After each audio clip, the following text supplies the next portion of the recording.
just to you, Owen, right now. You're the only one here. Oh, and there's two more. Hi, y'all. Thank you.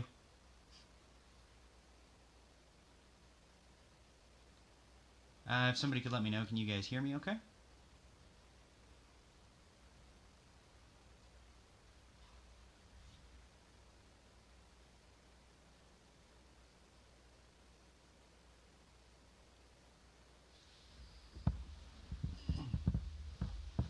Awesome. Give me just a moment.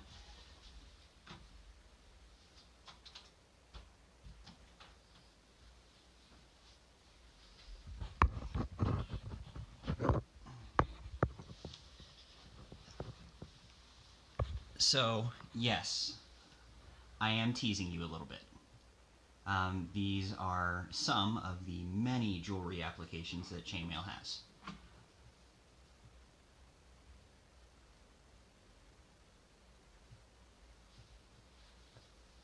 Some of these are relatively easy to do, like Byzantine here, or full Persian.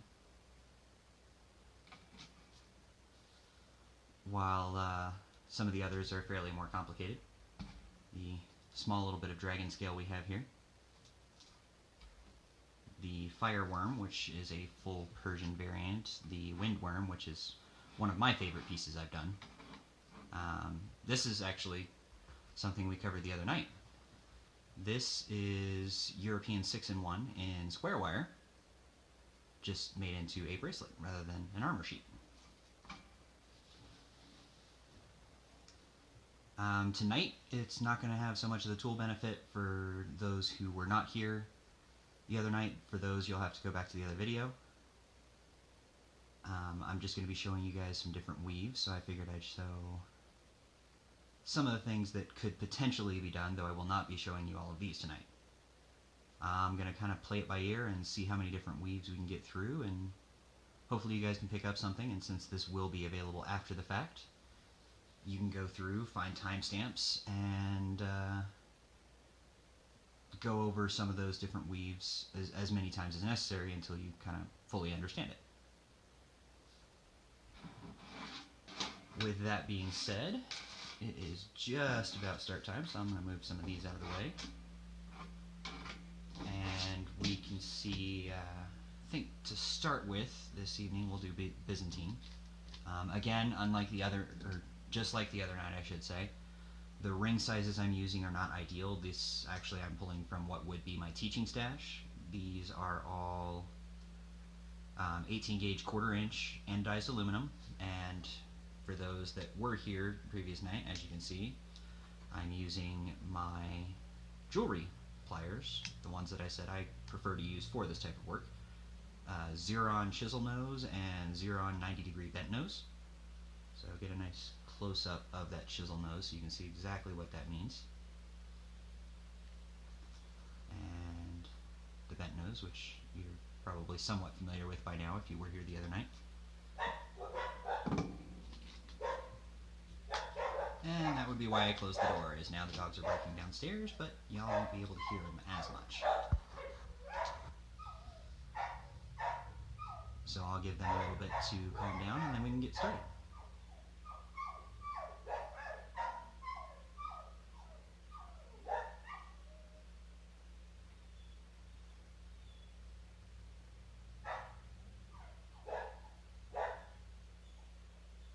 Still no issues hearing and everybody can hear me fine, or are the dogs making a little too much noise?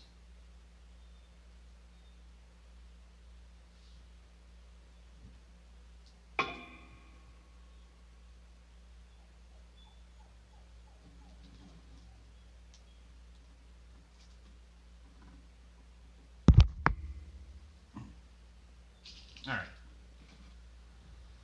Byzantine is, in my opinion, can be considered a European weave base, in that the types of connections it uses, which I will go over in a little more detail when we do half Persian 3-in-1 here next, are all identical. With some of the Persian weaves and some of the other variants, you'll see different connection types. Two colors that I'll be using actually help keep track of where we're at in the weave, especially when you're first starting out. Some weaves are a lot easier to learn in multiple colors. So I'll start just like I did with some of the other ones. Pre-close just a couple of rings this time.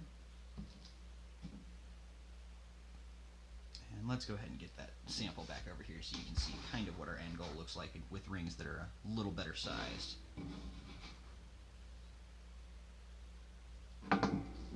So,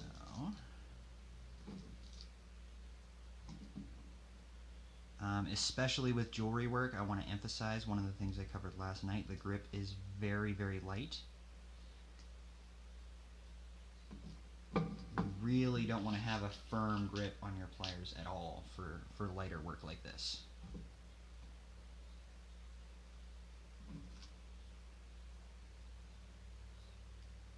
So you start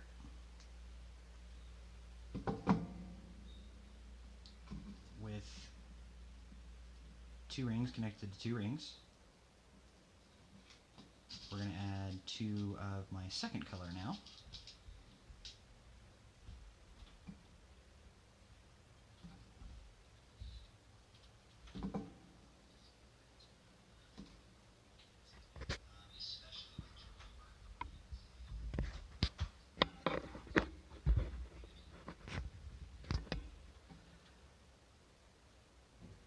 Kayla asked me to zoom out a little bit for you guys, so you can thank her for that. But as I was saying, we get what is known as a 2-2-2 chain setup. So 2 links connected to the next 2 links, connected to the next 2 links, like so. And then I need to get a couple of these gold rings ready because they will be what is added next.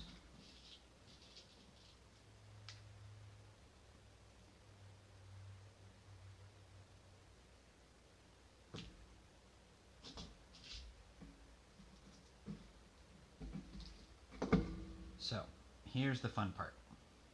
These 2 red rings on the left here, I'll bring them up just a little bit. I need to fold those back, and then you can see these 2 the red rings that were in the middle, folded themselves up and out of the way, which makes it really handy because I need to take these gold rings that I'm adding and slip them through the other side of my middle red rings, like so.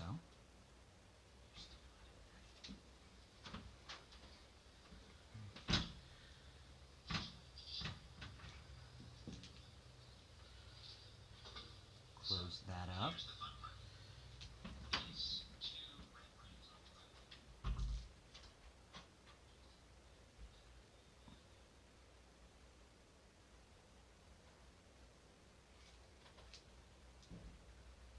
Close the second one up.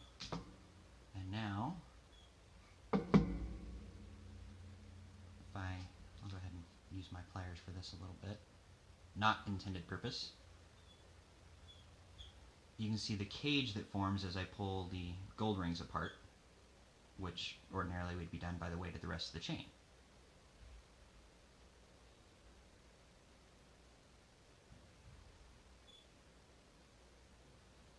So the next step, I need to add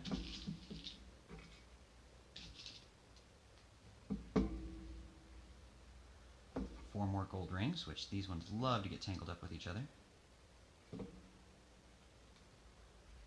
Or 4 more red rings, sorry. 2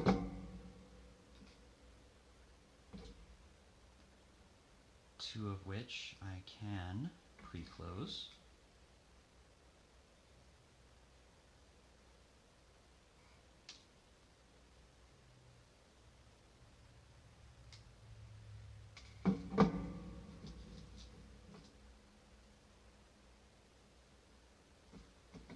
So I run 1 through the gold rings,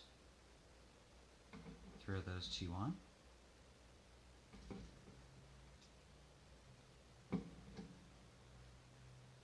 close the first red ring, feed in the second red ring, going through all 4 of the ones that are hanging there.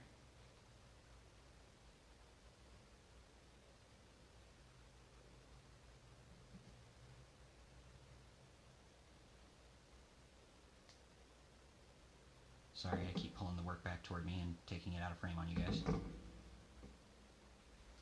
And now, you can see we're back to where I added those 2 gold rings. So again, get those open and staged.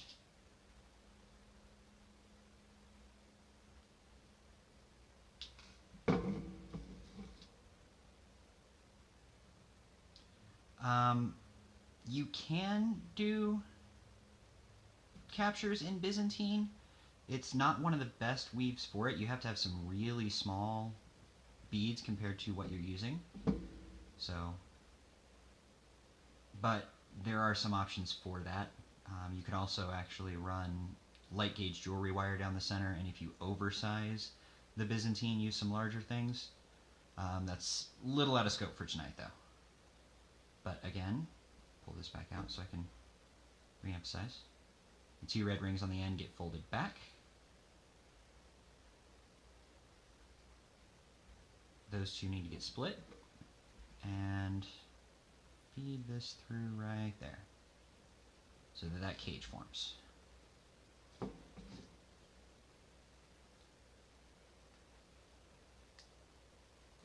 Close it up. The second gold ring.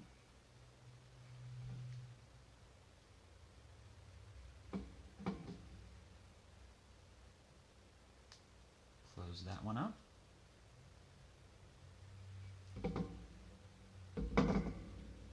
And now, fold that out of the way. Grab the gold rings on the end. And you can see that second cage.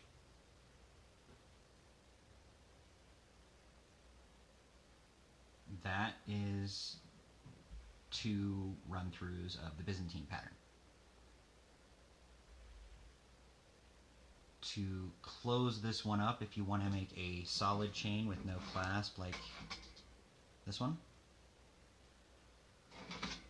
you have to get yourself to the point where you have 2 cages on the ends, and then instead of just hooking the gold rings in here, you'd hook it through here and through an identical spot on the other cage on this side.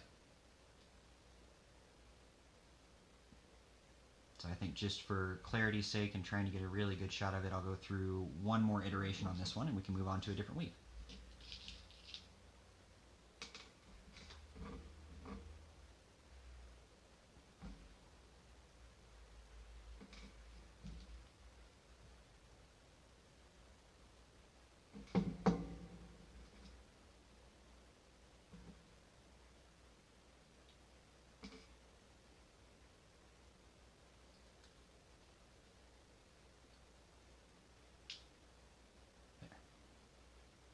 So pre-close 1, 2. Take your gold rings on the end, run your red ring through, add your 2 pre-closed rings, and close that one. Take your other open red ring, run it through the same 4. Make sure you're getting those 4 and only those 4. Close it up.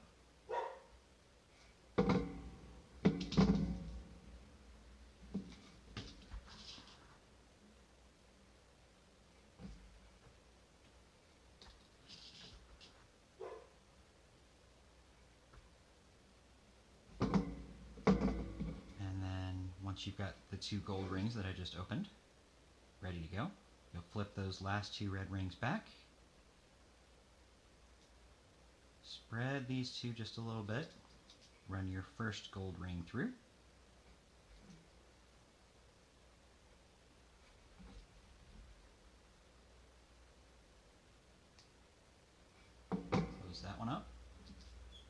second gold ring, run it through the exact same spot.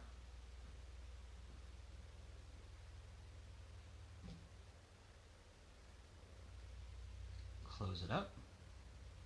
And we're back to that reset point. The ends will obviously want to flop out of place a little bit until you finish the piece, but that's all there is to it. You can see with the gold section there is a 90-degree turn every single time, and the same goes with the cages, which is why if you're looking at this top section you can see on the left and center cage the arrows, if you will, are pointing toward one another, and on the right and center cage they're pointing away from one another. I rotate, that switches. Byzantine.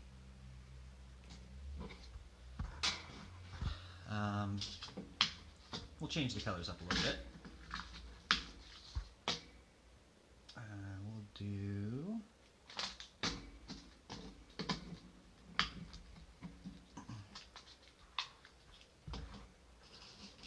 one of my personal favorites.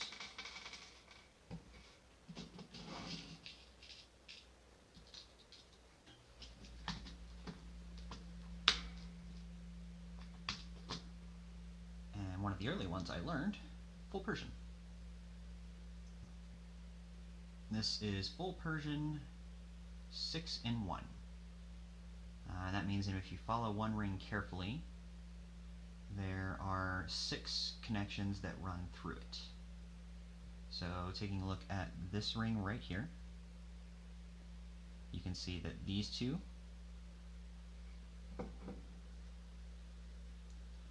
run through it on the right edge, these two run into it from the right edge, and these two at that very point run into it on the left edge.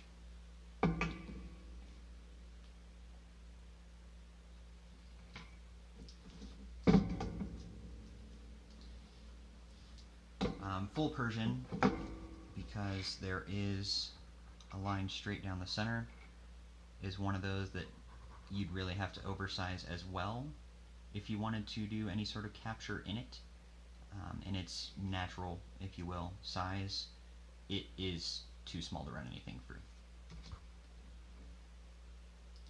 So let's get this started. I'm going to open up several rings here, because it takes about 8 to 10 to get this pattern set, really set.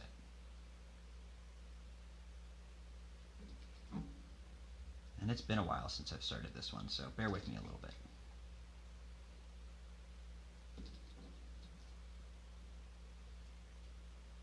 Let's switch to something with a little more contrast. We're going to have to use the red again. This black is not very friendly for contrast purposes.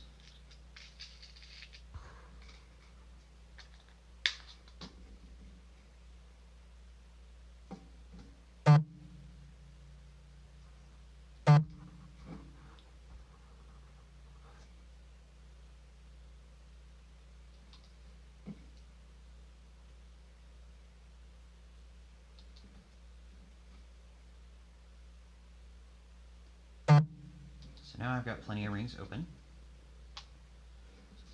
I am going to pre-close some of them up real quick.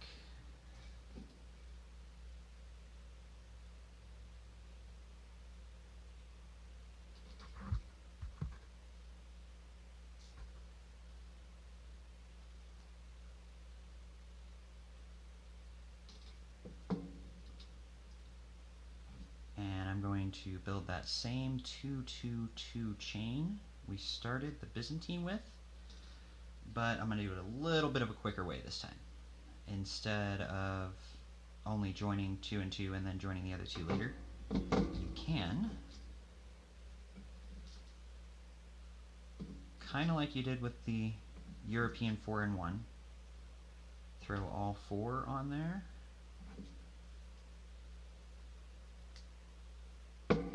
run a second ring through like so,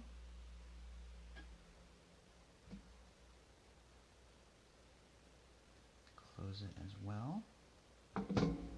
And then get them to lay next to each other, split the black rings, and there's a 2-2-2 chain. So here's the hard part. I gotta take these two black rings on the left, put them in the middle of the two on the right, and get that to stay put.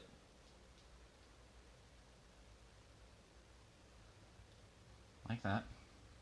Okay. Try and show you a little bit. Reach in here and spread the red rings. And that hole in the center there is where this ring's got to go through. So carefully.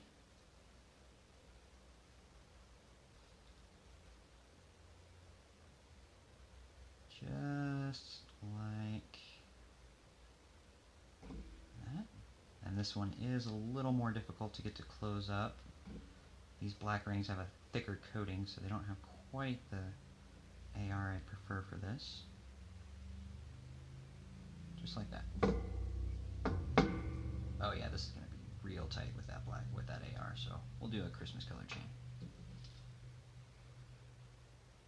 I probably could have gotten one more ring in, but that was going to be too tight to work with as we move further down the chain. So I get to re-show y'all that start a little bit.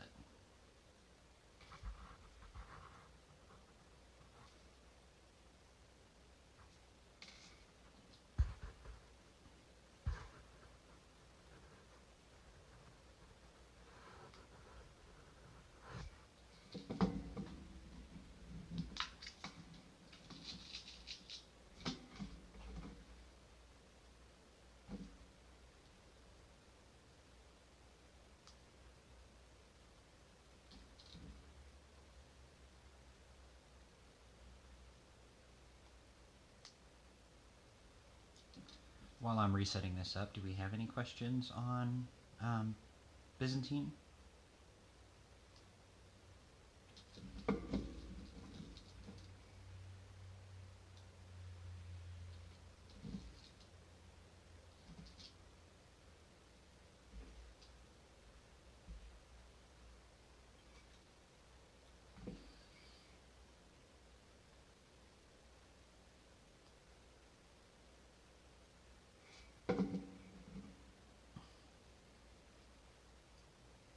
I know my closures probably are not the greatest. I'm setting it up for y'all to be able to view a little better than I can, so my work does take a bit of a hit instead of viewing from above like I usually would.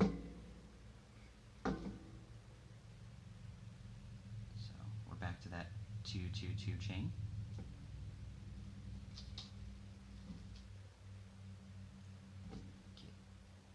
Not even going to try with that one. That ring is bad.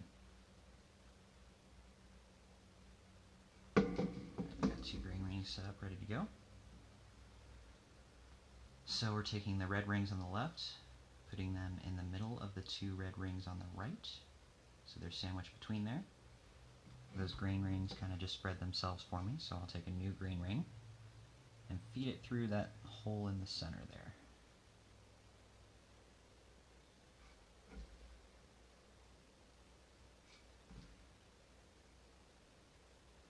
Close that one up.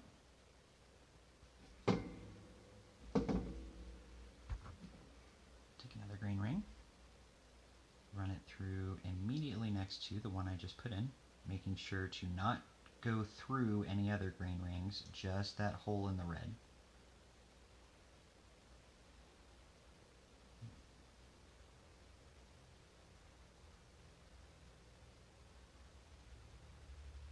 And it's really wanting to go through the other green ring I just added.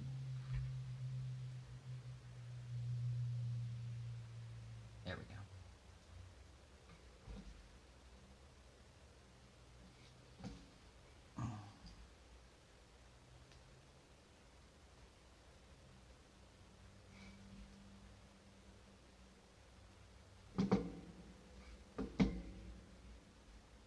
Now if you look here, and I spread these, what I would call back green rings at the moment, you can start to see the arrows forming that exist on sample chain. The green arrows will point one direction, while the red arrows will point the other direction. Just like on this one, if I rotate the chain 90 degrees, right now they're pointing to the right, now they point to the left. So to keep it going,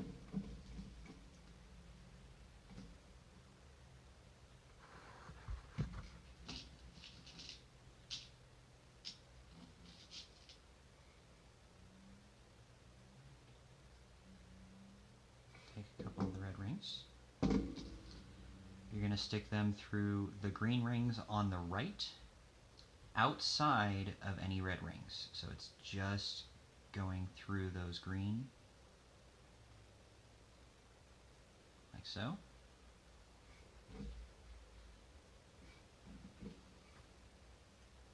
And right now there's still enough room that it can move and kind of slide around over the end. So I can flip that one out of the way. Take another one. Put it in at the exact same spot.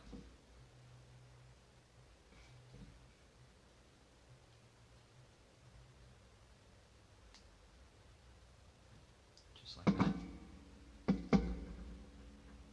And now we've got to take those, push them back on the outside of the previous red rings. You see that split again? That's where my two new green rings are going to go. So let me grab those real quick.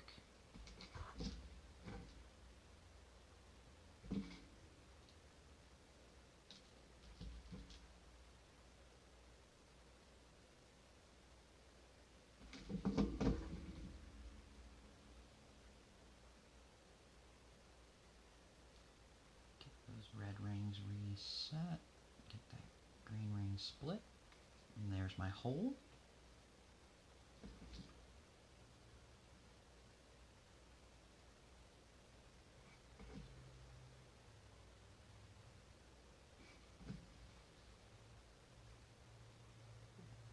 Glad I hadn't gripped that yet.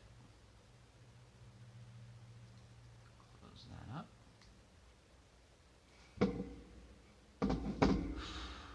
And then one more green ring through that same hole again. It only actually passes through the red. It just passes next to the other green rings.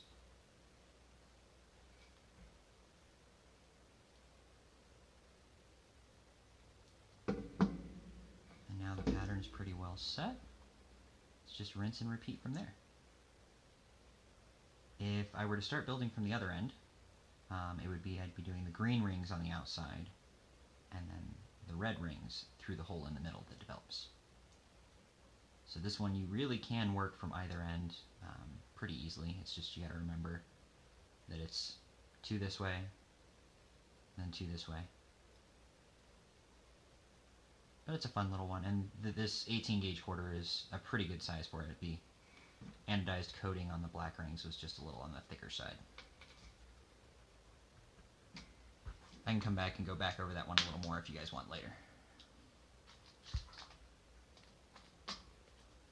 But now, when I talked about those connection types earlier, this next weave is the one that I intended to show exactly what I meant by that. This is going to be half Persian, 3-in-1. And once I get a little segment of that built for y'all, we can do some comparison, and you can see exactly what I'm talking about.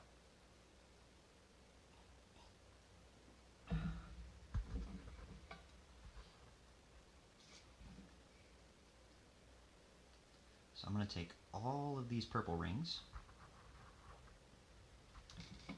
and pre-close them. And unfortunately, I do not have a piece of half Persian 3-in-1 on me to show y'all. So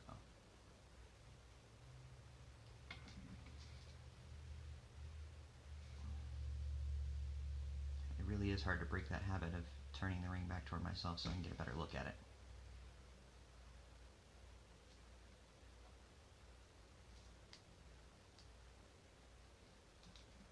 Y'all are quiet tonight.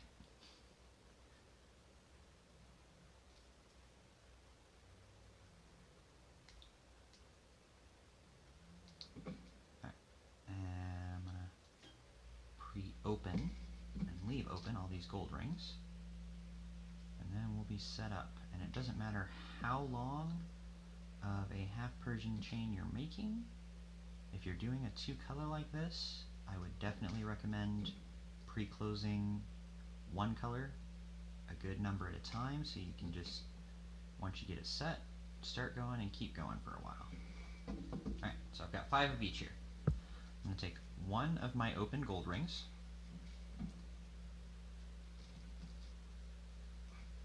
throw 3 of the purple on it, and closing up, I'm going to have to lay this one out and bring the camera down a fair bit, because this one's really hard to catch exactly what I'm doing here.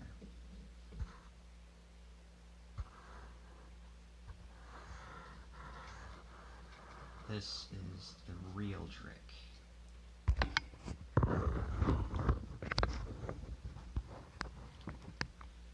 Alright, so you can see those 3 purple rings, which are a little brighter right now, laying on top of one another. The leftmost ring is on top, the middle ring is in the middle, the right ring is on bottom. Right now, those connections are what is known as through the eye connections, and that's the orientation of 1, 2, 3 rings and 1, 2, 3 rings. 1, 2, 3. Get the pliers out of the way so we can see that a little better. What I'm going to do now is I'm going to take this bottom ring, slide it out, and flip it over. So it's still top, middle, bottom, left to right, but I took that rightmost ring and flipped it this way. Okay? So before I go any further to go into exactly what I did there, where you can see and there's not a gold ring in the way, I've got these 2 rings laying on top of each other, overlapped. If you look at that overlap, it's kind of an eye shape. For European weaves, generally speaking, all of your connections are going to go through that eye, right down the middle. With Persian connections, and what you see here in particular, there we go, on the left connection, you have a connection that goes through the eye. However, the connection with the right 2 rings goes around that eye. There is no ring going straight through it. That is a lot more common connection type in Persian weaves. So the next ring that goes in, we take another gold ring, we run it sitting on top of the existing ring through that eye, like so. Throw another purple ring on it. And, oop, my pliers got flipped. Close it up. And give me a minute, because this is one that when you're just starting out, it looks really ugly. But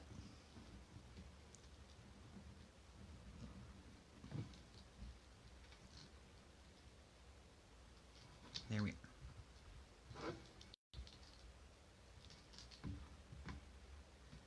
I'll take once more this new gold ring through that eye, making sure not to go through the gold ring, just through the 2 purple ones. Oh, it's wanting to turn on me before I get fed.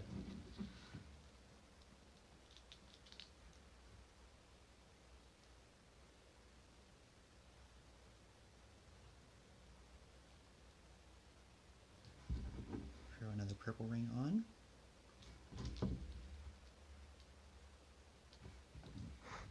And close.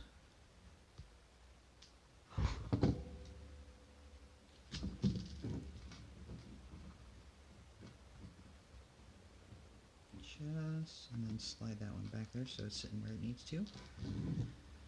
And now you can really start to see that pattern forming. So I'm going to take these last two gold rings and just kind of even it up a little bit. So I'm going to run this one through the eye again. And if I were to be continuing, I would add another purple ring on it. For now, I'm just going to close this up. Like so.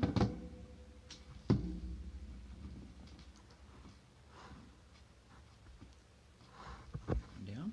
And now to add, this is going to be a little interesting. I'm going to flip this over actually to add the last gold ring I've got here.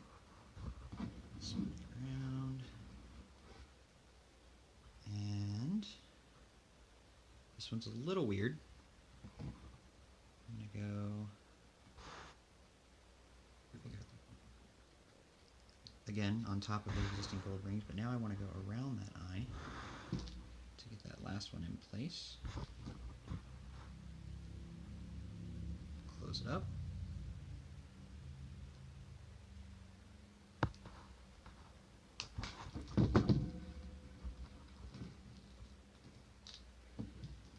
And now it's in kind of a balance.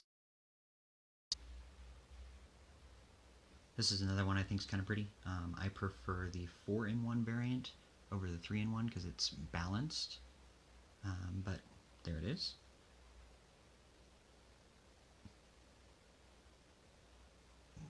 Any questions so far?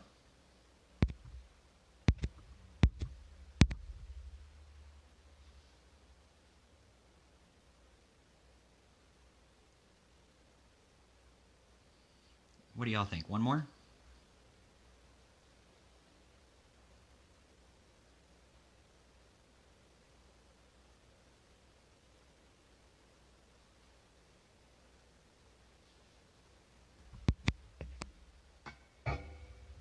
I think we can do one more.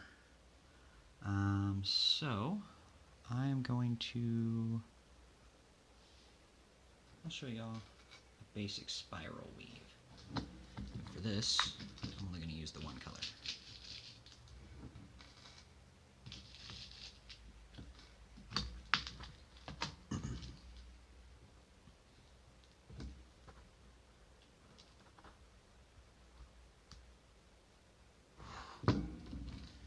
This one, there's no real trick to. It's one ring at a time.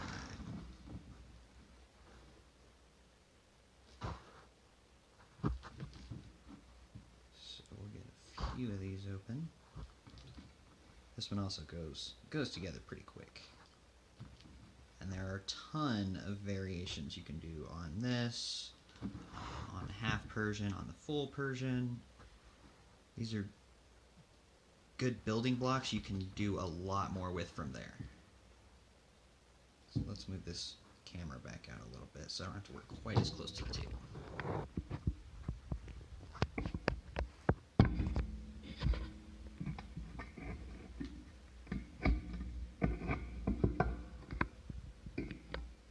we go. So I've got one ring pre-closed. Stick it through there. And close it.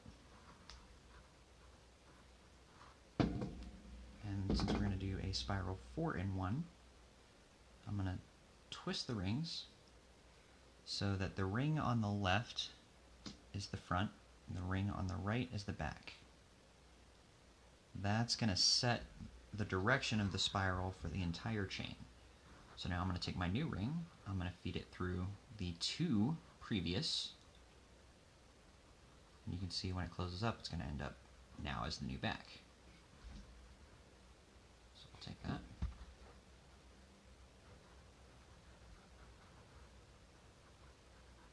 Close it up. Voila. There's the first three. So the next ring, again, front to back, the two previous rings only.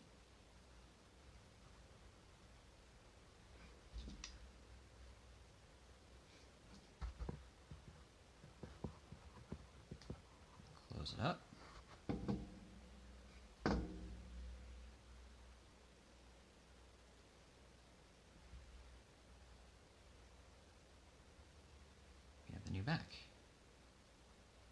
And that's all there is to it.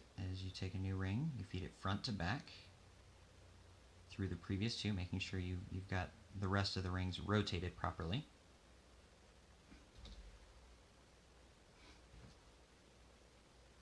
But I'm going to do a few more run-throughs on this one to show y'all, give you a better idea what it looks like when you're done.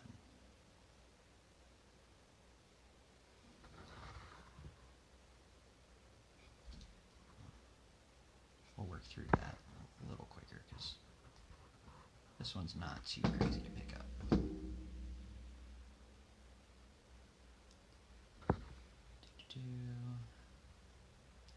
And once you get going, you generally don't have to have them quite as organized to figure out where it needs to go through. You just need to figure out which two rings are closest to the end and go from there.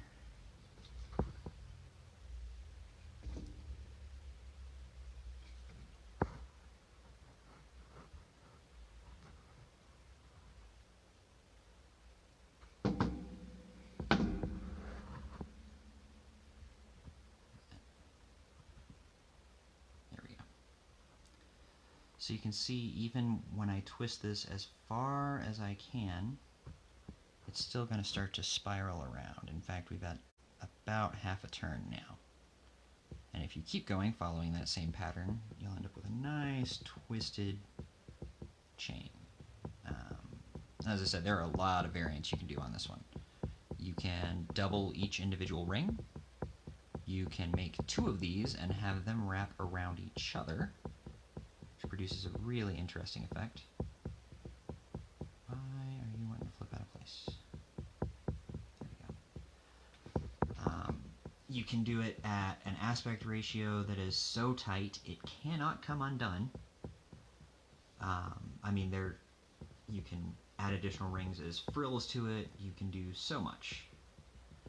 To show what I was talking about with some of the variants earlier, we'll go back, pull out this full Persian again.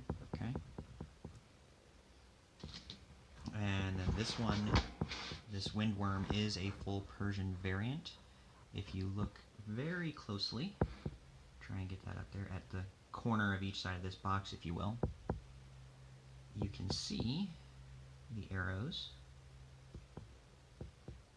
pointing that way, to the right, and then rotate, point to the left. Those two rings lying right next to each other going around the chain are the only things that make it different. They're a pain in the butt to put in.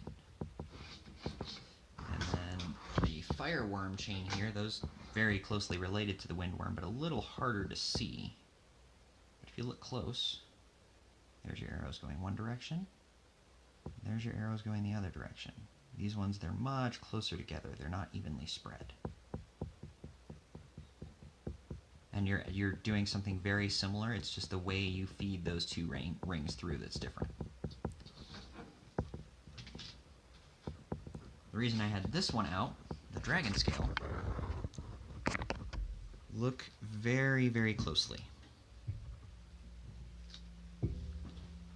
I have taught you everything you need to do this between Monday night's class and tonight. Can anybody here tell me what weave between the two this would be the most closely related to? I'm going to let y'all contemplate that for a minute. And if you already know the answer because you have done this weave, please don't spoil it.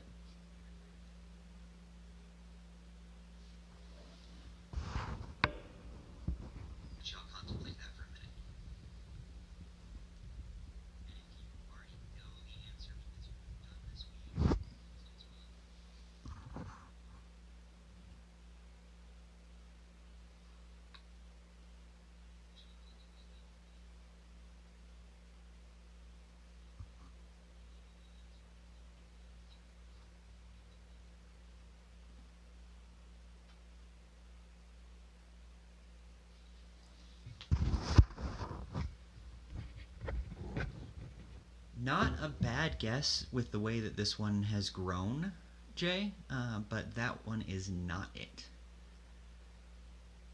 Dragon scale is made out of two different ring sizes, one of which must fit inside the other ring, and is 2 sheets of European 4-in-1 woven through each other.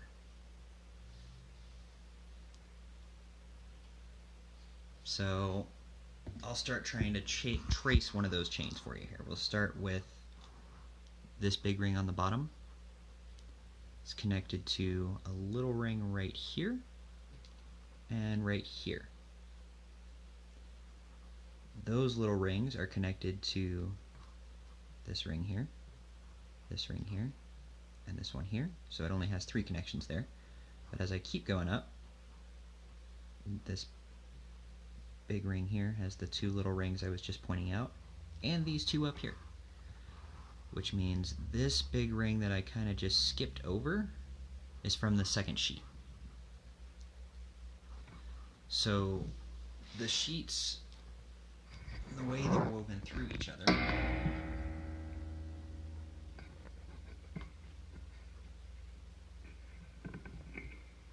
which is one of the interesting things, actually weave through each other in a stair step. So you can see how my bottom hand forms an L, then my top hand forms an L, the other sheet here, here.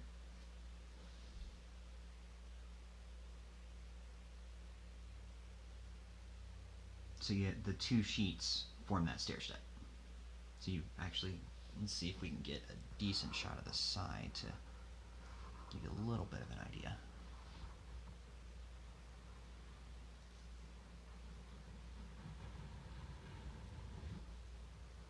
That's another one of those weaves that tends to be a little tighter to do, but for a choker or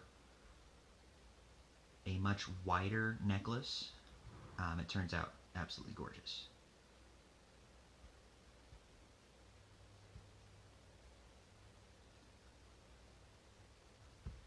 After we're done tonight, if there are any other weaves y'all would like to learn, leave a comment on this or shoot me a message and I'll see if we can set something up. It may be another class, it may be something that I work with you offline on, and we can kind of go from there. Thank you guys for coming. I was shooting for about 45 minutes and it looks like we're there. Hopefully you picked up something. This will stay up just like Mondays, so feel free to go back and take a look later. That's why I only went through a couple times with the weaves we covered, because you can go back and kind of rewatch and do that segment as much as you need, because once you get that pattern set, it's just repeating to get to the length you want. And if there are any other questions mail related that come up as well, keep in mind I still am going to be scheduling Armor Part 2, so I'll hear from you guys then. Anyway, thanks. Appreciate your time. Hope you enjoyed it and got something out of it. Any questions, let me know. Have a good night, everybody.